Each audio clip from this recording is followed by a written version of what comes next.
Good morning guys, day 1 first day new blog. আজ খাওয়া দাওয়া করে বাগানে এসে দেখছি বাবা কাজ করছে, বাগানে সব পেয়ারা খেয়ে নিচে পাখি। বাগানে এসে দেখি অনেকগুলো কাজ পড়ে আছে। বাবা বললো বাগান থেকে এই লকড়িগুলো ওঠাও।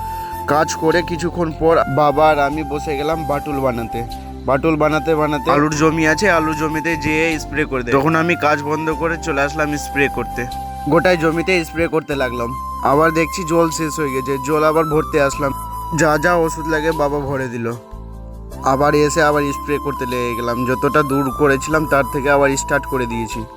তারপর ওখান থেকে আবার আলাদা জমি যেতে হতো, ওখানে করে আবার বেরিয়ে গেলাম। স্প্রে করতে গেছিলাম, স্প্রে হয়ে গেছে। এবার যাবো বাড়ি, স্নান করবো, খাবো আর বেরিয়ে যাবো ঘুরতে। তারপরে বাচ্চা বন্ধুর বাড়ি আসলাম, দেখছি ও কারেন্ট ঠিক করছে অন্যজনের বাড়িতে। ঘুরতে গেছিলাম, সেখানে আমরা ভিডিও বানাতে পারিনি, একবারে বিছানায় এসেছি। ভিডিওটা ভালো লাগলে লাইক, কমেন্ট এবং অবশ্যই শেয়ার করো।